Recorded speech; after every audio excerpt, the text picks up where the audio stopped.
அடுத்ததாக ஆனந்த் சீனிவாசன் பொருளாதார வல்லுநர் இணைகிறார். திரு ஆனந்த் சீனிவாசன், தனிநபர் வருவாயில் இந்த பட்ஜெட் என்ன மாதிரியான தாக்கத்தை ஏற்படுத்தும், என்ன மாதிரியான எதிர்பார்ப்பு இருக்கு?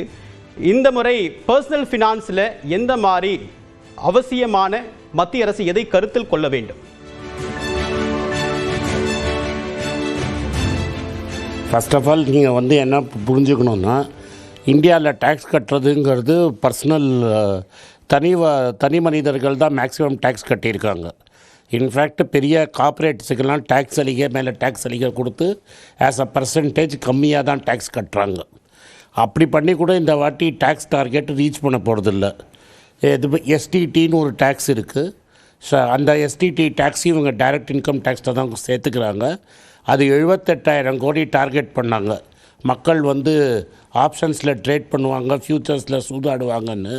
என்ன பண்ணுறது, ஜெயின் ஸ்ட்ரீட்டுன்னு ஒரே ஒரு சூறாவளியை விட்டு அடித்ததில் யாரும் இப்போ ட்ரேட் பண்ணுறதே கிடையாது. 78,000 கோடி போட்ட பட்ஜெட்டில் 25,000 கோடி தான் வந்திருக்குது.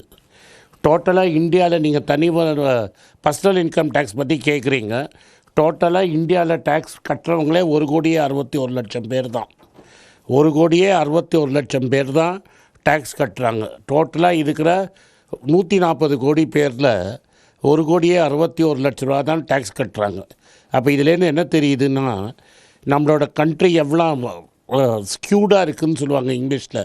அப்படின்னா ஆக்சுவல் வருமானம் சம்பாதிக்கிறவங்க 1.5 கோடி பேர் தான். மீதி 139 கோடி பேர் பெரிய வருமானம் சம்பாதிக்கலைன்னு சொல்கிறாங்க. இவங்க என்ன சொன்னாங்கன்னா, 12 லட்சம் வரைக்கும் இன்கம் டேக்ஸை நாங்கள் எக்ஸாம் பண்ணிட்டோன்னு. அதே ஒரு ஸ்பெஷல் எக்ஸம்ஷனில் தான் கொடுத்துருக்காங்க. கோர்ட்டில் டைரெக்டாக 12 லேக்ஸ் வரைக்கும் கிடையாது. டேக்ஸ் கிரெடிட் கொடுத்து தான் இவங்க பண்ணுறாங்க. பட்டு 12 லட்ச ரூபாய்க்கு நீங்கள் கொடுத்தீங்கன்னா கூட, இன்றைக்கி ஒரு 12 லட்ச ரூபா சம்பாதிக்கிறவர் 30 வருஷம் லோன் போட்டால் கூட மெட்ராஸ் சிட்டியில் வீடு வாங்குறதுங்கிறது ரொம்ப கஷ்டம். எங்கேயாவது ஊருக்கு வெளில, எங்கேயாவது செங்கல்பட்டு பக்கம், எங்கேயாவது ஒரு குக்கிராமத்தில் 25 லட்ச ரூபா 30 லட்ச ரூபாய்க்கு வீடு வாங்கலாமே தவிர, சிட்டிஸை மெட்ராஸுக்குள்ளே மவுண்ட் ரோடுக்கு 20 நிமிஷம் 30 நிமிஷம் பப்ளிக் டிரான்ஸ்போர்ட்டில் வர மாதிரி வீடே வாங்க முடியாது. அந்த 1 லட்சம் இந்த டோட்டலாக இது வரைக்கும் 1,61,00,000 பேர் தான் டேக்ஸ் கட்டுறாங்க. 8 கோடி பேர் தான் இன்கம் டேக்ஸ் ரிட்டர்னே ஃபைல் பண்ணுறாங்க. இதை நீங்கள் and corporate income tax every year as a percentage of total tax குறைஞ்சிக்கிட்டே போகுது. இதோட இன்னொரு வேடிக்கை என்னென்னா, அம்மையார் என்ன சொல்கிறாங்க, எவ்ரி இயர் நான் டிஸ்இன்வெஸ்ட்மெண்ட் பண்ணுறேன்னு. இந்த டிஸ்இன்வெஸ்ட்மெண்ட்டில் என்ன பண்ணுவாங்கன்னா, ஒரு பேக்கெட்லேருந்து இன்னொரு பேக்கெட் மாற்றிப்பாங்க. 3 வருஷத்துக்கு முன்னாடி என்ன பண்ணாங்கன்னா, ஹெச்பிசிஎல்ல நான் டிஸ்இன்வெஸ்ட் பண்ணிட்டேன்னு கணக்கு காமிச்சாங்க. பார்த்தா ஓஎன்ஜிசி வாங்கிடுச்சு.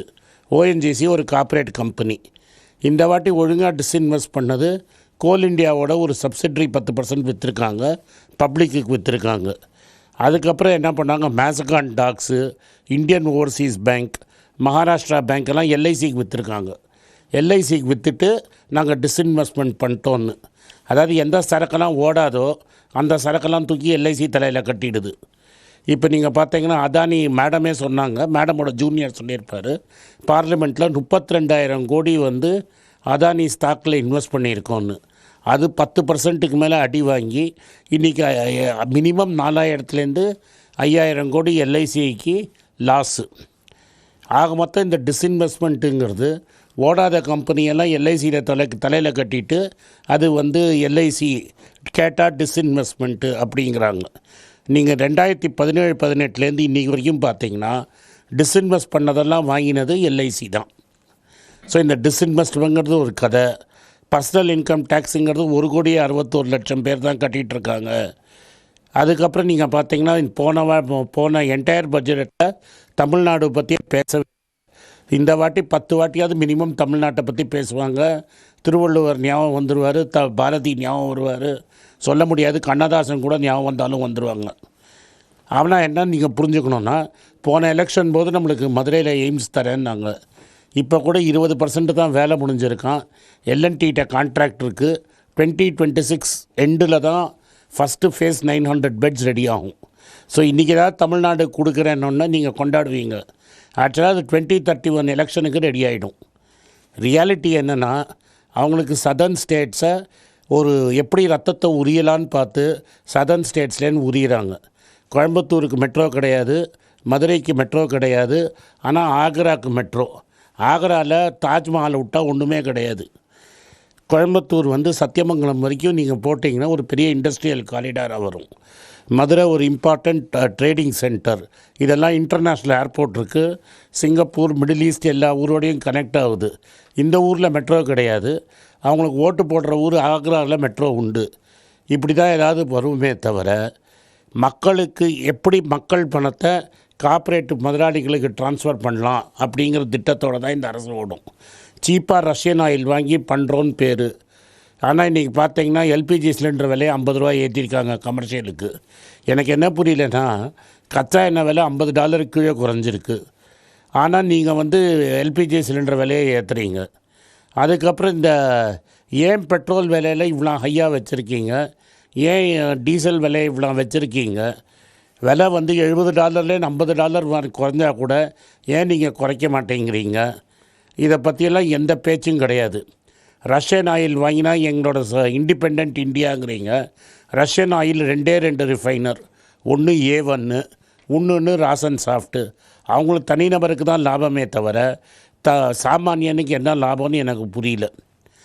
அந்த 2 பேர் லாபம் அடைக்கிறதுக்கு திருப்பூர், கோயம்புத்தூர், ஈரோடு, கரூர், ராணிப்பேட்டு இந்த லெதர் அண்ட் டெக்ஸ்டைல் இண்டஸ்ட்ரியை கம்ப்ளீட்டாக ஒழிச்சிட்டிங்க. திருப்பூரில் 4 நாள் 4 நாளைக்கு தான் வேலை, 3 நாளைக்கு தான் வேலைங்கிறாங்க. பல நார்த் இந்தியன் லேபர் திரும்பி போயிட்டாங்க. ஸோ இப்போ டெக்ஸ்டைலையும் ஒழிச்சிட்டிங்க, லெதர் இண்டஸ்ட்ரியும் ஒழிச்சிட்டிங்க. அப்போ தமிழ்நாட்டில் இருக்கிற எம்எஸ்எம்இ, எஸ்எம்இ இண்டஸ்ட்ரியை ஒழிச்சிட்டிங்கன்னா அதுக்கப்புறம் எங்கேருந்து தொழில்நுட்பம் எப்படி வளரும்? நீங்களே சொல்கிறீங்க தொழில்நுட்பம் வளர்த்தாங்கன்னு.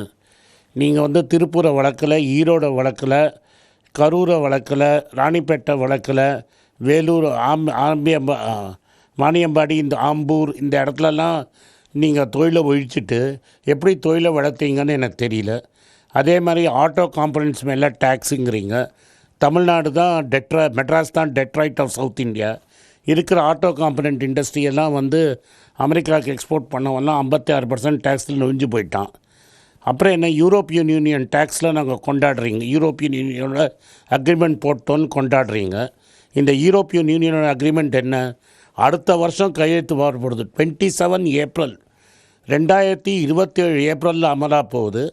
இது யூரோப்பியன் யூனியன் பார்லிமெண்ட்டில் பாஸ் ஆனோம், 22 தேசத்தில் பாஸ் ஆனோம். இன்னும் லாயரே அக்ரிமெண்ட்டை படிக்கலை.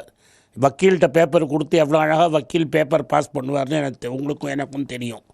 ஸோ இன்னும் வக்கீல் பேப்பரை படித்து 23 பார்லிமெண்ட்டில் பாஸ் ஆகி, யூரோப்பியன் யூனியனில் பார்லிமெண்ட்டில் பாஸ் ஆகி 27ஆம் தேதி அப்போ 27 ஏப்ரலில் வரப்போகிறதுக்கு இன்றைக்கே கேக் வெட்டி கொண்டாடிட்டீங்க. ஆனால் அமெரிக்கன் டாரிஃபுங்கிறது இன்றைக்கி திருப்பூரை படுத்திகிட்ருக்கு. இன்றைக்கி வேலூர், ஆம்பூர், வாணியம்பாடி இந்த ஊர்லலாம் அடிபட்டிருக்கு. அதை பற்றி இந்த பட்ஜெட்டில் ஒரு வார்த்தை பேச மாட்டாங்க. ஆனால் இதே A1க்கு வந்து பெட்ரோல் கச்சா எண்ணெயை சீப்பாக வாங்கி கொடுக்கணும், ராசன் சாஃப்ட்டுக்கு சீப்பாக வாங்கி கொடுக்கணும். அப்புறம் அதானி மேலே சம்மன்ஸை சர்வ் பண்ண மாட்டீங்க, அவங்க இமெயிலில் சர்வ் பண்ணுவாங்க. எல்ஐசியிலேருந்து 32,000 கோடியை இன்வெஸ்ட் பண்ணுவீங்க. இந்தியன் ஓவர்சீஸ் பேங்க்கோட ஷேரை தூக்கி இங்கே கட்டுவீங்க. இதில் ஜென்யூனாக என்ன இருக்குது இந்த பட்ஜெட்டில்? டிஸ்இன்வெஸ்ட்மெண்ட்னால் நீங்கள் வந்து பப்ளிக்கிட்ட விற்கணும். அதோடு இப்போ நான் இன்னொன்று பேசுகிறேன். மன்ரேகா வந்து ஒரு டிமாண்ட் பேஸ்ட் ப்ரோக்ராமு. அதாவது 85,000 கோடி நீங்கள் பிளான் போட்டிங்கன்னா மக்கள் 1,10,000 கோடிக்கு வேலை கேட்குறாங்க. நீங்கள் என்ன பண்ணிட்டீங்க? இப்போ விபி ராம் பில்லுன்னு கொண்டு வந்துட்டீங்க. இந்த விபி ராம் பில்லு என்ன சொல்கிறீங்கன்னா, நீங்கள் எவ்வளோ அலாட் பண்ணுறீங்களோ அதுதான் மேக்ஸிமம். நான் இந்த வருஷம் 50,000 கோடினா 50,000 கோடி தான் கொடுப்பேன். அதுக்கு மேலே மக்கள் கேட்டால் நாமந்தான். ஸோ அப்போனா என்ன? ஆனால் நீங்கள் 5 வருஷம் ரெக்கார்டை பார்த்தீங்கன்னா சிம்பிளாக நீங்கள் பார்த்தீங்கன்னா 75,000 கோடி அலாட் பண்ணுவாங்க, 1,10,000 கோடி. ஒரு வருஷமும் 30,000 40,000 கோடி எக்ஸ்ட்ரா மக்கள் வேலை கேட்டிருக்காங்க. இந்த வேலையை அந்த பணத்தை கட் பண்ணி A1 to A7 கொடுக்கணுங்கிற ஒரே நோக்கத்தினால இதை வந்து நீங்கள் பட்ஜெட்டில் கேப் பண்ணுறீங்க. அதாவது ஏழைப்பாழை 10 ஹவர் 5 ஹவர் 6 ஹவர் வெயிலில் காஞ்சா தப்பு, ஏன்னா அவன் வந்து படுத்துக்கிட்டு சம்பளம் வாங்குகிறான். ஆனால் ரஷ்யன் ஆயிலை $45 $50 வாங்கி ரிஃபைன் பண்ணி லாபம் சம்பாதிச்சுட்டு நீங்கள் முழு வரி கட்டினா அது நீங்கள் இந்தியாவுக்கு முன்னேற்றம் செய்கிறீங்கன்னு சொல்கிறீங்க. இந்த பட்ஜெட்டில் பெருசாக இன்றைக்கி ஒன்றும் வரப்போகிறதில்ல. என்ன பார்க்க போகிறோன்னா, வெள்ளியில் டேக்ஸ் ஏற்ற போகிறாங்களா, தங்கத்தில் டேக்ஸ் ஏற்ற போகிறாங்களா அப்படிங்கிறது தான் பார்க்கணும். ஏன்னா இப்போ நீங்கள் பார்த்தீங்கன்னு வச்சுக்கோங்க, ஃபைனான்ஸ் மினிஸ்டர் பண்ண வேண்டிய அனௌன்ஸ்மெண்ட்டும் ஜிஎஸ்டி பண்ண வேண்டிய அனௌன்ஸ்மெண்ட்டையும் இண்டிபெண்டன்ஸ் டே அன்றைக்கி பிரதமர் பண்ணுறாரு. அதனால் இன்றைக்கி ஏதாவது உங்களுக்கு பெருசாக டேக்ஸ் ரிலீஃப் கிடைக்க போகிறதுனா 8 மணிக்கு ஒருத்தர் வந்து பேசியிருப்பார், இல்லாட்டா ரிப்பப்ளிக் டே அன்றைக்கி பேசியிருப்பாங்க, இல்லாட்டா இண்டிபெண்டன்ஸ் டே அன்றைக்கி பேசியிருப்பாங்க. ஃபைனான்ஸ் மினிஸ்டர் நற்செய்தி கொடுத்து சரித்திரமே கிடையாது. இந்த 12 லட்ச ரூபா டேக்ஸ் கூட வரப்போகுதுன்னு முன்னாடியே சொல்லிட்டாங்க. அதனால் அந்த பெரியவர் பேசலைன்னா இன்றைக்கி உங்களுக்கு ஷாக்கு தான் இருக்கே தவிர ஒன்றும் பெருசாக பெரிய டேக்ஸ் ரிலீஃப் உங்களுக்கு வரப்போகிறது இல்லைங்கிறது நிச்சயம். ஆனால் இன்றைக்கி நீங்கள் என்ன எதிர்பார்க்கலான்னா, தமிழ்நாடு, கேரளா, வெஸ்ட் பெங்கால், அசாம் எல்லாம் ஞாபகம் வந்துடும். போன வருஷம் மறந்த தமிழ்நாடு இந்த வாட்டி ஞாபகம் வரும். 16th ஃபைனான்ஸ் கமிஷனை இந்த வாட்டி எடுத்துக்கிறாங்களா இல்லையான்னு பார்க்கணும். இந்த 16th ஃபைனான்ஸ் கமிஷன் ரிப்போர்ட்டில் சதர்ன் ஸ்டேட்ஸுக்கு என்ன கிடைக்க போகுதுன்னு பார்க்கணும். நம்ம இன்னும் வரி நம்ம சம்பாதிச்சு நார்த் இந்தியா, உத்தரப்பிரதேஷுக்கு கொடுக்க முடியாது. நம்ம சம்பாதிச்சு ஆக்ராவுக்கு மெட்ரோ கட்டணும், மதுராவுக்கு மெட்ரோ போடணும், நம்ம மதுரையிலையும் கோயம்புத்தூர்லேயும் விரல் சுப்பிட்டு இருக்கணுங்கிறது தான் இந்த பட்ஜெட்டு. இதை தவிர வேறு என்ன எதிர்பார்க்க போகிறோம் இந்த பட்ஜெட்டில் சொல்லுங்கள். மிக்க நன்றி திரு ஆனந்த் சீனிவாசன். திரு ஜான், உங்ககிட்ட வரதுக்கு முன்னாடி நம்மளோட இந்த அமர்வில் சுந்தரராமன் இணைந்திருக்கிறார், வரவேற்கலாம் சார். வணக்கம். திரு ஜான், இப்போ கடந்த முறை டாக்ஸ் சிம்பிளிஃபிகேஷன் அப்படின்றது தான் பிரதான நோக்கமாக இருந்தது. 12 லட்சம் ரூபாய் வரைக்கும் வரிச்சலுகை அனௌன்ஸ் பண்ணிட்டு டாக்ஸ் சிம்பிளிஃபிகேஷன் நோக்கி நாங்கள் போகிறோம் அப்படின்னாங்க. ஆனால் இந்த முறை பழைய டாக்ஸ் ரெஜிமில் ஃபைல் பண்ண பலருக்கு ரீஃபண்ட் வரதில் மிகப்பெரிய சிக்கல் இருக்குது. இந்த சிக்கலை களைவதற்கு என்ன நடவடிக்கை இந்த அறிவிப்பு இந்த பட்ஜெட்டில் இருக்க வாய்ப்பு இருக்குது? ஏன் இந்த சிக்கல் எழுது? சுருக்கமாக நாங்கள் என்ன எதிர்பார்க்குறோம் அப்படின்னா, ஒரு சஜஷனாகவும் கொடுத்தது இந்த ரீஃபண்ட் அப்படிங்கிறது. நான் முதல்ல பேசும்போது கூட சொன்னேன், அந்த டேட்டு இந்த இதுக்கு இன்றைக்கி டேட். இப்போ பார்த்தீங்கன்னா ஒரு மோர் தென் 2 lakh ரீஃபண்ட் வர வேண்டியவங்க யாருக்குமே வரல. 5,40,000 பேர் டேக்ஸ் அப்பீல் போட்டிருக்காங்க. அதுக்கு ஒரு டைம் லிமிட் இருக்குது, அதுவும் அப்படியே தொங்கிட்டு நிற்கிது. ஸோ நம்ம அரசாங்கம் இப்போ பண்ண வேண்டிய இந்த பட்ஜெட்டில் இதை எதிர்பார்க்குறோம். இந்த டேட்டில் இது நடந்துடணும், அவ்வளோதான். டெட்லைன் அதுதான். இப்போ நமக்கு ஒரு விஷயம் இருக்குது, நாளைக்கு காலையில் கரண்ட்டுக்கு பைசா கட்டலைன்னா கட் பண்ணிட்டு போயிடுறாங்கல்ல, அதே மாதிரி அந்த பக்கம் கட் பண்ணுறதுக்கு ஏதாவது ஒன்று இப்போ அரசாங்கம் இந்த பட்ஜெட்டில் வைக்கணும் அப்படின்னு சொல்லி நாங்கள் எதிர்பார்க்குறோம். மெயினாக புரியுறதில்ல உங்களுக்கு நான் சொல்கிறது.